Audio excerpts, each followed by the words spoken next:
Alright everybody, welcome back to another episode of Talk About Transformers. Today we're going to be taking a look at my one of two Buzzworthy Bumblebee figures I got, which is Origin Bumblebee. Here we have him in his little saucer mode. Taking a look at him, go ahead and zoom in. The front of the vehicle looks good, especially since this is his actual chest plate. That looks pretty nice. Some gaps for the hinges, not a problem. Again, in the window, gaps for the hinges. They've got transparent blue plastic painted yellow, so of course he's got 7 different yellows on him. Nothing that we don't expect at this point. Port for a weapon. He's got one on each side of, I guess you want to call them wings, you can. Lots of molded details. This is actually his robot waist right here that fits right in here, so I mean it all lines up together really well. On the top, on the bottom, he's got visible head syndrome. Hi, I'm Bumblebee. And it's kind of funny because this almost looks like 2 pieces of a chest that would fold in, but it's his feet. So I mean, you can see his arms, and you could guess that these were his knees, but a lot of it doesn't really look like just a robot lying down. He looks like a guy that's broke everything and got it rejumbled. There he is from the bottom. He comes with a plethora of accessories. I'll show them all off now. He's got, I bumped the camera, grabbing the accessory. He's got this jetpack. And if you have the Earthrise or Netflix, or I believe they repackaged it for Kingdom, Voyager Optimus, the Earth mode one, you could put this on him. It'd be like the jetpack from MP44, but you can just bap that on there.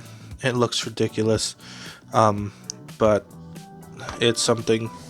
He comes with a little blaster. Not the character, the gun. It's molded pretty good. You've got 2 circles down in here that are for when the mold ejects the gun, but they almost look like they're part of the design. The handle's got some sculpted detail even.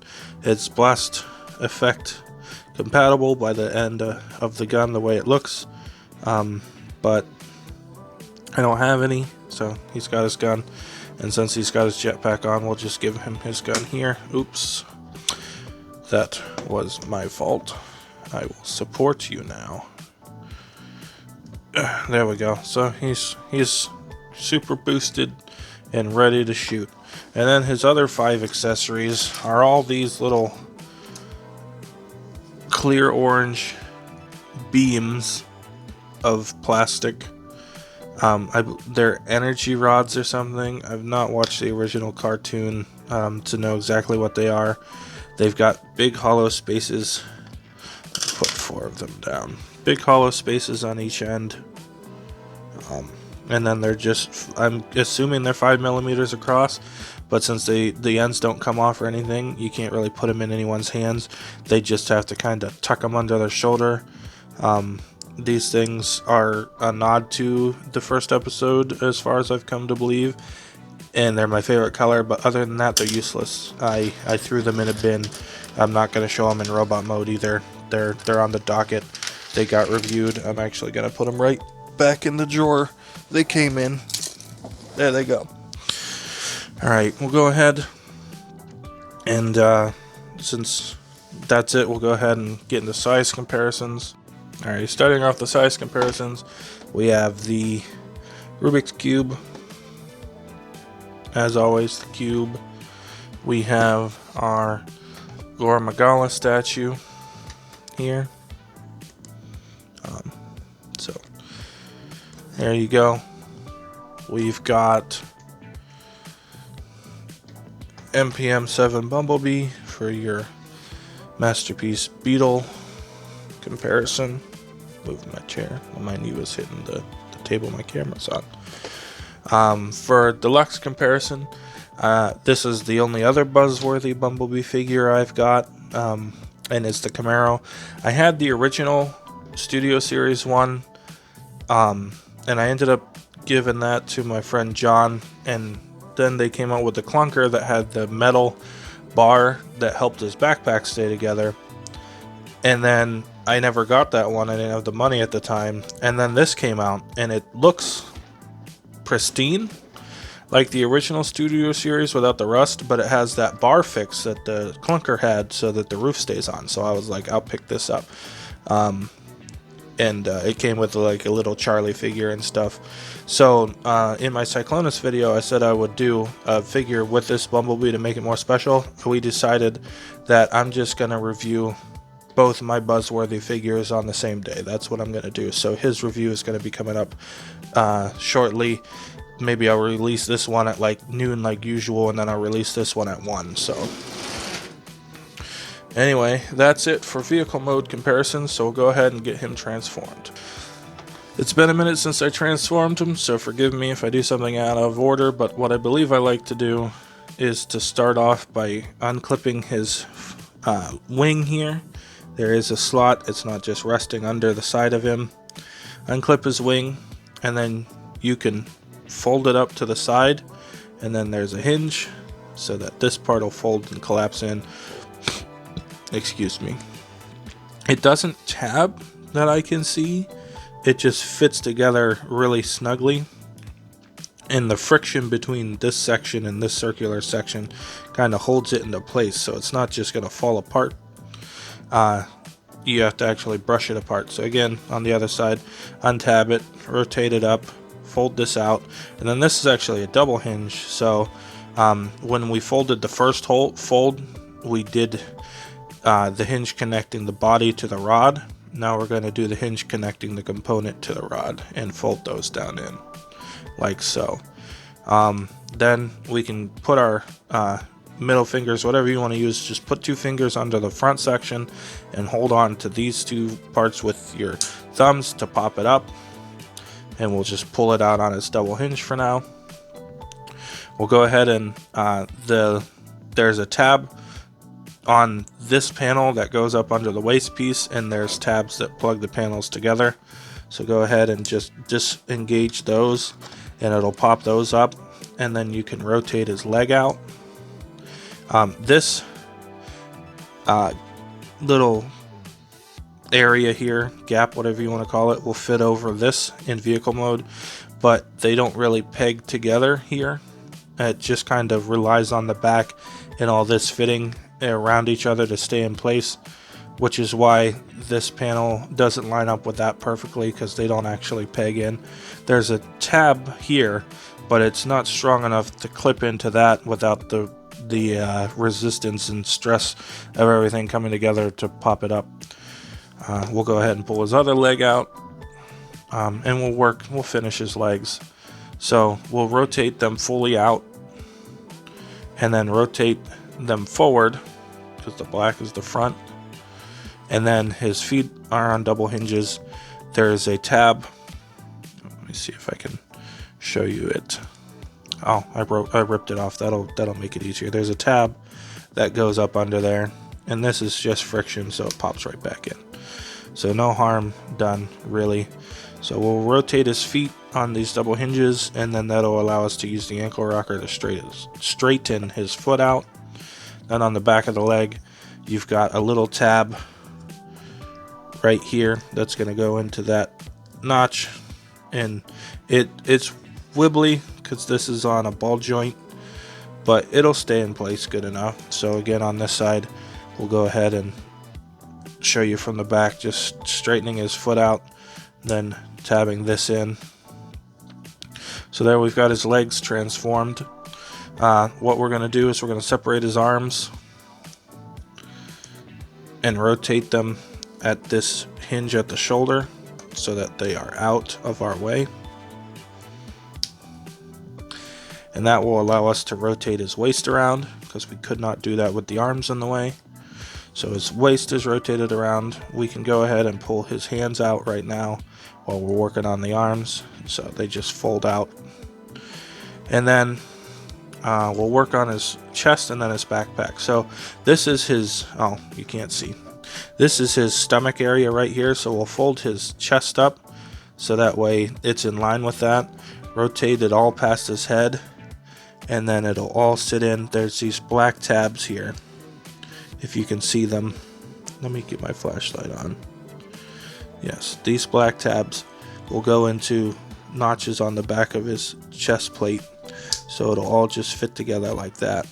Flashlight off. Then as for his backpack, we'll fold this down. You just got to kind of push it past the angled parts, and then using the hinges that it's on, it doesn't tab in, but there's a feature in here that's got all these edges, and it will sit nicely in his back there, and everything else just kind of pushes into place. And there we have him in his robot mode. We'll go ahead and take a look at his details. So we'll zoom in here. We'll see where the camera gets. We're going to raise it up so that we're on his head. And there we go. His head is molded yellow. The face is painted silver, and it doesn't look like light piping, so that's either blue paint or blue plastic. Getting the light right on it, I believe it would be paint. Yes, his eyes are painted. It's hard to tell if they're a different component though, like if they're part of the back of the head sculpt and the face has holes in the front of it that goes around that, so they painted the eyes and then put it on. It's a possibility. So this thing in G1, apparently even in their Cybertronian modes, they look like their Earth modes as robots. So he's got like the Volkswagen windows on his chest, which doesn't line up with his alt mode. Just lots of molded detail. You got the gray paint from the front of the vehicle, the Autobot insignia. All these windows were hidden inside, so it's new paint, new details. His arms, he's got blocky shoulders, siege ports. These are tabs for where the arm came together, so he's got on this shoulder there, that's what I was looking for. He's got a blast effect bump coming down the waist. This was exposed in car mode, but it looks really good and it fit all together. He's got kibble hanging off the sides of his legs. The front of his legs are painted black to match the plastic up here, and then his feet look like the front of a bug, and it's got the bumper painted in black and everything. So yeah, Cybertronian alt mode, Volkswagen Beetle robot mode. And then coming up the back, one of these came off. Like I said, it's not super secure. They'll wibble around, but that's fine. Coming up the back of his legs are actually pretty clean, all things considered. It's the side of his legs that get all the bulk. He's got a stand port. You can see the mushroom peg where his waist plugs in. His arms are hollow from the hands folding out. He's got some roof detail from his vehicle mode, just kind of being back detail back here. He's got the backpack, but considering how short this guy is, it's not too bad. All things considered, there's a little bit of molded detail under here even, just so it's not boring. But there he is. We'll go ahead and get into his articulation. So his head is on a ball joint. He can look up a little, down a little. Because of the shape of his head, he can barely do side to side tilting. He can rotate his head a full 360, just so you can see that there. Go ahead and zoom out again. For the arms are on a universal. They'll end up meeting his backpack. If you splay them out, you could get a full 360. They got 90-degree shoulder movement. He's got a bicep swivel for 360 degrees. His elbow is over 90 degrees, which is nice, and you can move his wrist down due to the transformation. His waist can swivel 360 for the transformation. It starts bumping the backpack, but since it's not nailed it. Since it's not pegged into place, it'll mostly just move out of your way for poses, and then you can move it back in. The farther you rotate it, the weirder it looks because it's not perfectly centered. Because if it was centered, this peg would be a lot farther forward than it is. His waist swivel is oriented on his butt. So just using it a little bit is going to look alright, but the farther you go, the weirder it's going to be. Universal hips. His legs don't go all the way forward because of the molding of the waist, and they will go pretty much all the way back. The kibble actually, when it's folded in, it literally perfectly fits around each other, so it can go all the way back. And then it'll go out to the side reasonably well. I mean, farther than 45 degrees, but not quite 90. He's got a full 360 as a thigh swivel. The knee bends the hair under 90 maybe, but not too much limitation there. And then you've got the ankle tilt that we use for transformation a little bit, but it's a lot more than just what you need for the transformation. And then because his feet are on double hinges, you can get tilt down, you can get tilt up. You can pretty much do whatever you want with his feet except for rotating them. So he's got a lot of articulation in his feet. Alrighty, we'll go ahead and get into some accessories now. His backpack. Jetpack just plugs into his backpack, so there he is with his backpack. I already put the rods away. Like I said, I'm not going to show them off because the only thing you can do is like put his elbow like this and try and jam one or two in there so it looks like he's holding them under his arm. And then you've got all your ports. You got a port here, you got a port here. You can get 2 ports on the bottom of his feet, so you can do stuff with, you know, the weaponizers and things. But there he is with his pistol and his jetpack, and his backpack is so big already that you can't really tell his jetpack's on there from the front, except for the little nozzles at the bottom. So there he is. He's got all his accessories, so he's all armed up, I guess. We'll go ahead and take a look at some size comparisons, and then we'll finish this thing up. Alrighty, starting size comparison part 2 off. There we have our cube, and he is so small. He's such a small figure. Just look at how big the cube is compared to him. If this thing fell on him, it would kill him. And we've got the Gormagala. So there he is with that. We've got the Volkswagen Beetle. His robot mode is trying to look like, even though his alt mode is not a Beetle. Why am I showing this? It should be the robot one. Either way, there. Now you can see that his feet are beetly. Started pulling from the wrong pile. Here's the actual robot mode comparison of him with another Beetle.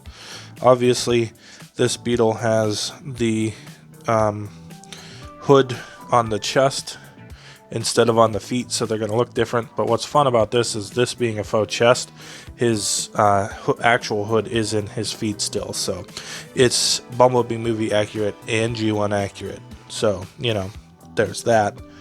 And then we'll lower the camera back down again. And our last deluxe review was Trax, if I'm not mistaken. So there he is with Trax. So a couple of G1 buddies hanging out together. That pretty much finishes off Bumblebee.